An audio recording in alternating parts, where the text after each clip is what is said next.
वैसे तो डैडी जी ज़्यादा खुल के बात नहीं करते थे घर पे, लेकिन जब भी उनके काम के बारे में पूछता था ना तो घंटों तक बताते रहते थे। एक गर्व होता था उनकी आंखों में ये सब कहानियां बताते हुए। डैडी जी बताया करते थे कि महाराजा रंजीत सिंह के समय पे एक शान होती थी इस काम की, ठठेरों की। गुरुद्वारों से लेके घर तक हर जगह ठठेरों के हाथ के बनाए हुए बर्तन काम आते थे। बचपन में जरा सी चोट भी लग जाती थी ना तो पूरे घर में हल्ला मचा दिया करता था, लेकिन अब लगता है कि उस समय पापा के पूरे शरीर पे निशान हुआ करते थे, लेकिन फिर भी चू तक नहीं करते थे। जब पापा खाना खिलाते थे ना तो अक्सर उनसे पूछता था कि हाथों पे निशान कैसे आए। तब तो उनकी बातों का मोल समझ नहीं आता था, लेकिन अब बैठ के सोचता हूँ तो लगता है कि ये छोटा सा ब्रास का कप बनाने में सुबह से शाम लग जाती है, तब जाके आती है ऐसी चमक। खैर, इस चमक से कहीं ज्यादा चमक मेरे पापा के चेहरे पे आती थी जब ऐसा कुछ बनाते थे।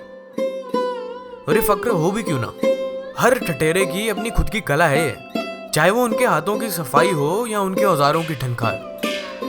हर हाथ की अपनी पहचान होती है, हर कोई थोड़ी बना सकता है। पर पता नहीं क्यों अब यही कला लोगों के लिए महज एक आवाज बन के रह गई है।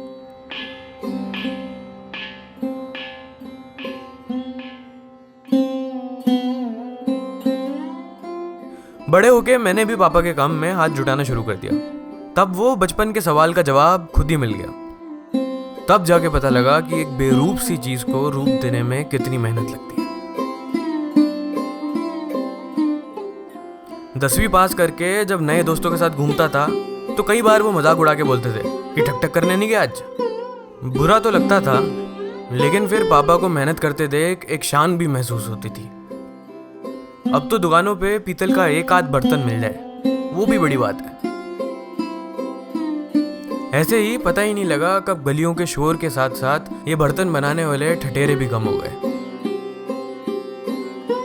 फिर मैं भी इस काम से दूर होने लगा। अगर इंसान जितनी मेहनत कर रहा है उतना उसे फल ही ना मिले तो वो काम करने का फायदा ही क्या। लेकिन पापा की आंखों में अभी भी एक उम्मीद है। वही गर्व जो पहले था ना अभी भी दिखता है मुझे। मगर मेरे मन में एक वक्त जिस काम को लेकर शान हुआ करती थी ना, वही शान शर्मिंदगी में बदल गई।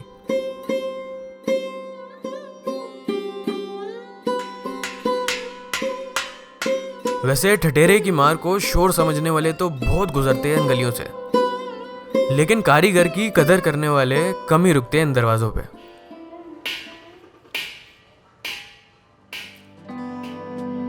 थ से ठठेरा, all of us have heard of it in school, but very few of us know who they actually are. When I was moving around in the lanes of Jandiala Guru and I started talking to artisans and they were selling small stuff that time, they did not even have a polythene to give it in. And that's when I started asking them that how much are they paid for what they were making. And they told me that the parat they are making, they are paid 30 rupees for that parat. It was a triggering factor for a designer like me because we work with crafts and there is status of craftsmen in other regions, like the karigars who make murtis are paid so much more than what they were being paid. So what I decided was to come up with the contemporary designs inspired from the old ones. That's how one of our best designs till date I feel was a fitting of clock in a parat.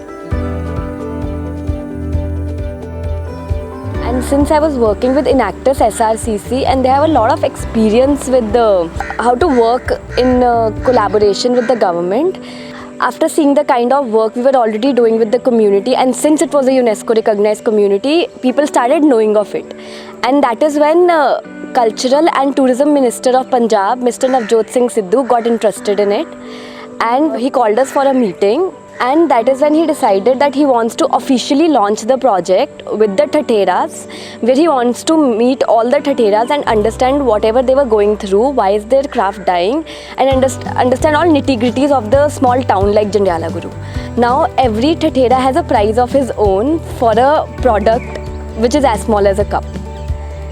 So things have changed for them. They are more confident about their own skill.